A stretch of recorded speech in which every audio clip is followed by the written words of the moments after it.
everyone, I'm Donnalouise and welcome to my YouTube channel for the love of puzzles. Today we continue our journey around the world, an epic 42,000 piece jigsaw puzzle from Educa. I've already done an unboxing and nearly 29 hours of work on this jigsaw puzzle. I'll leave links to those videos in the description below. So I'm still working on the first bag of 6,000 pieces. I don't know if I'll be able to finish it in this video. I'm not trying to rush, so we'll just see where we go. I'm videotaping about 15 hours worth of work, more or less, if I do finish it in 3 videos, so that's approximately 45 hours of work, which I think would be pretty good for a 6,000 piece jigsaw puzzle. We'll see how I go though, no pressure. I mostly have animals, vegetation, I'm looking at it here, oh, the CN Tower and the sky remaining to do. I'll still find information to discuss during the time lapse. Again, as always, feel free to mute me or fast forward ahead, but I know a lot of people do enjoy the information during the time lapse, and I appreciate that. I do my best, but it is quite tricky at times. I'm no actor or voice actor. So, without further ado and for the love of puzzles, let's just jump right in and keep working on this around the world jigsaw puzzle.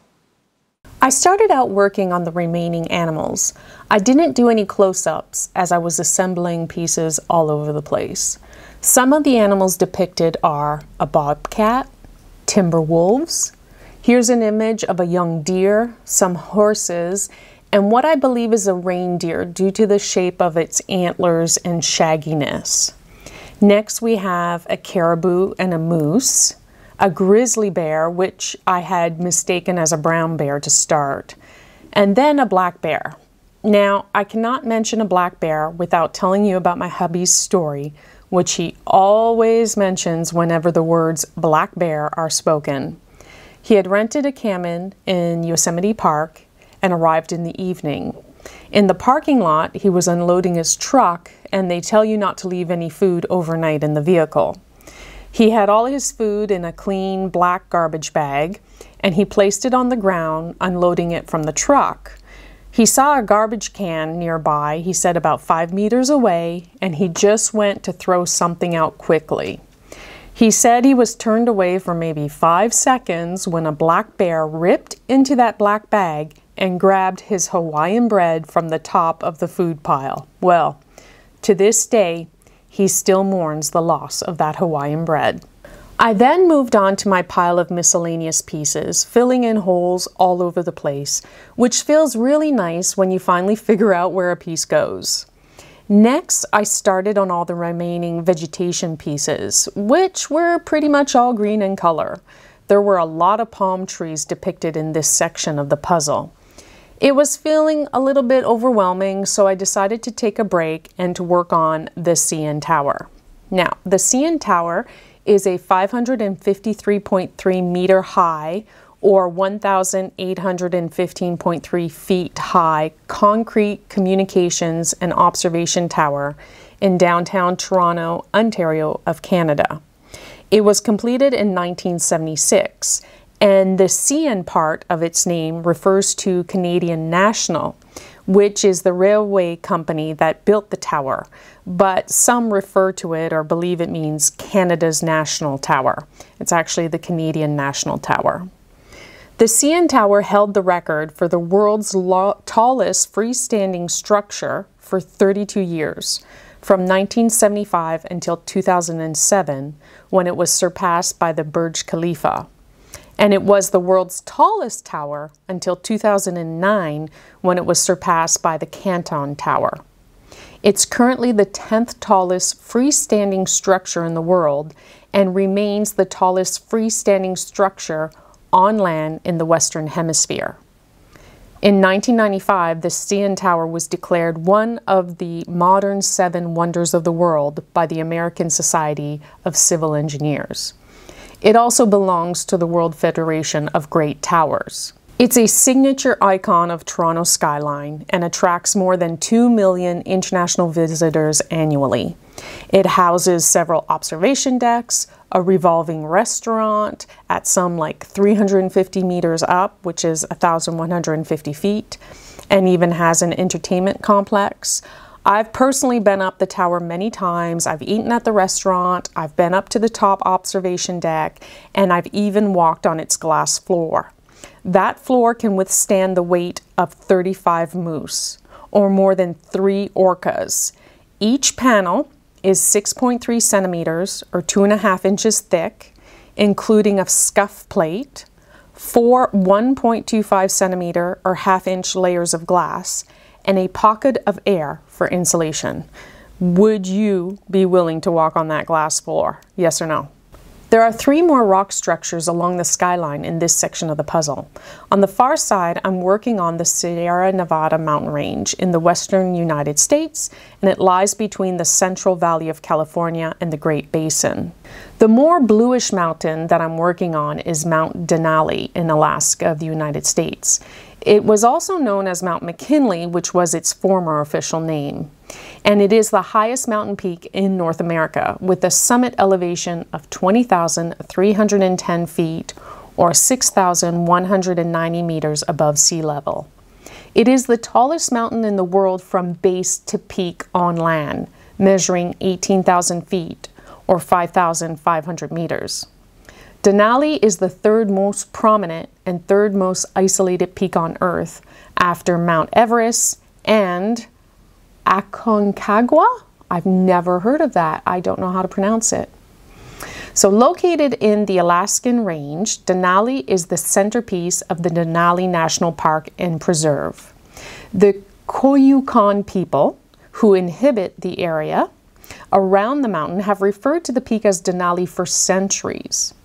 In 1896, a gold prospector named it Mount McKinley in support of then presidential candidate William McKinley.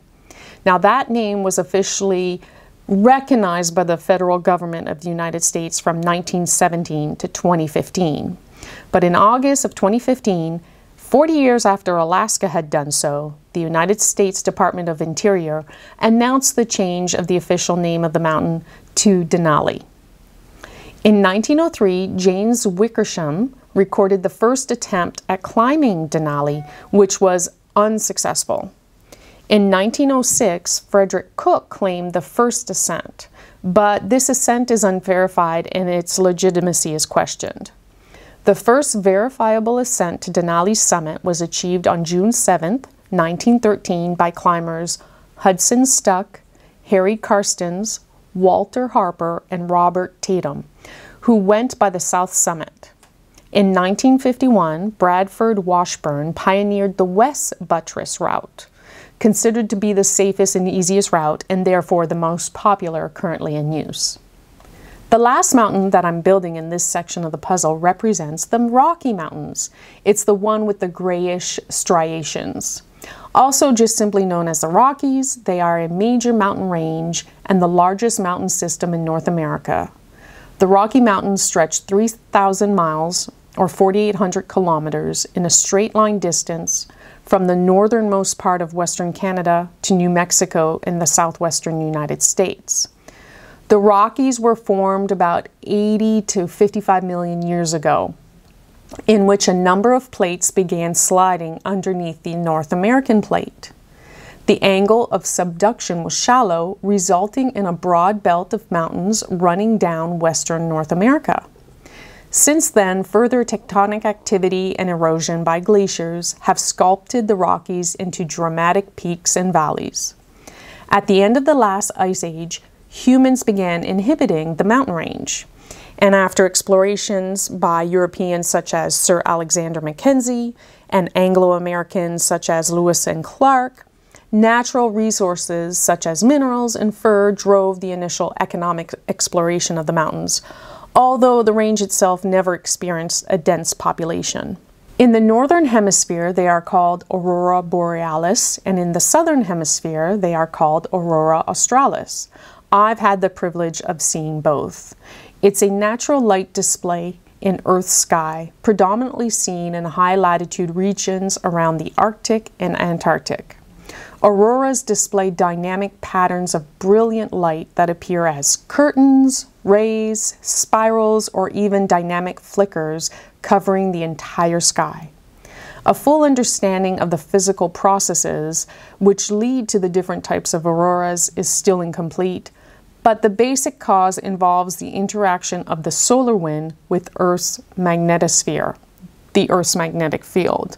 A solar wind is a stream of charged particles released from the upper atmosphere of the sun. In the northern lights, oxygen gives off the fluorescent green and yellow color of the aurora when hit by electrons in the solar system. Nitrogen causes blue or red colors and sometimes pink, while neon turns them orange. The colors are different between the northern and southern lights. Green and yellow are the most common in the north, while green, red, and violet are the most common colors in the south.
And I managed to finish the first bag, 6,000 pieces. So that took me an extra 15 hours and 15 minutes. So if I do the math correctly, 28 hours, 45 minutes, and that totals 44 hours, which is very close to my 45-hour estimate. So I'm quite pleased with that. A few things. First of all, I ended up using, and you may see it in the video, we actually cut that panoramic poster and cut it, and I used that as my reference poster to build the jigsaw puzzle because it was the most accurate color-wise. It was a bit bigger than the booklet, and I don't want to wear the booklet too much. And although my hubby had printed me off some posters, that they ended up either too dark or too light. So yeah, I cut up the panoramic poster that came with the jigsaw puzzle. It was a good enough size. The coloration was pretty close. So I'll keep doing that, but of course there's going to be a seam, so when I come to work on a certain section, I'll have to tape two parts of the panoramic poster together. So that was the first thing. That's what I'm using for reference. The next thing is, while building it, I couldn't figure it out, but now looking at it once it's done, the pattern cut of pieces does repeat itself.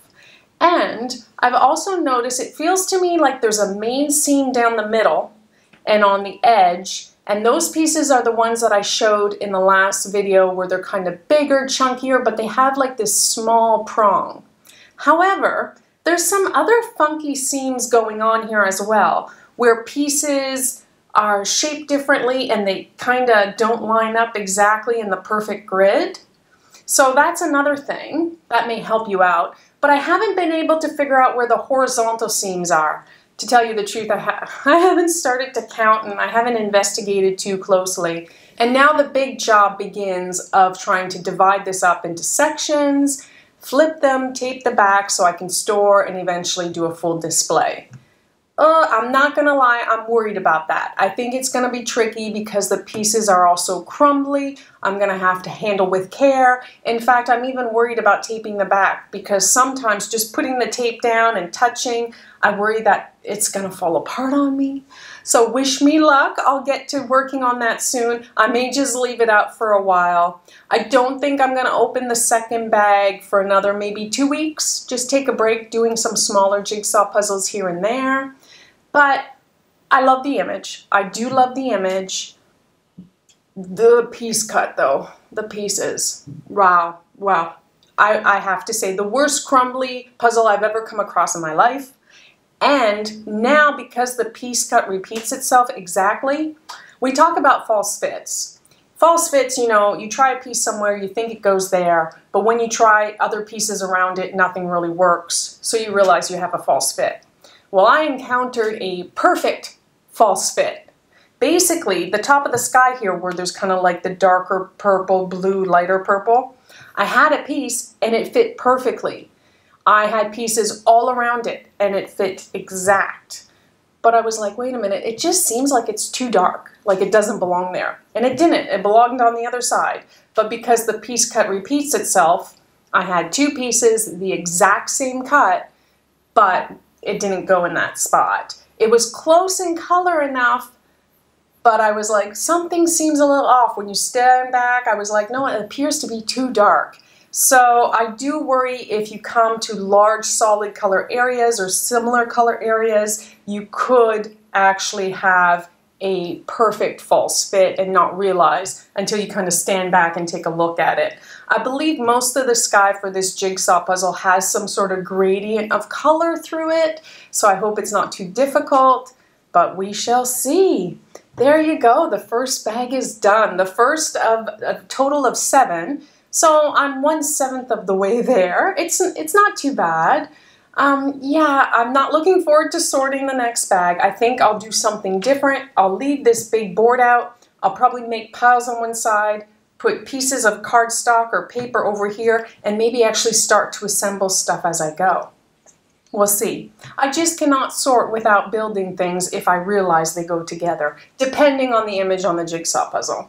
But what do you think? 45 hours. Oh, well, actually 44 hours. What do you think? Did you think it would take me longer or less? I'm pleased with 44 hours.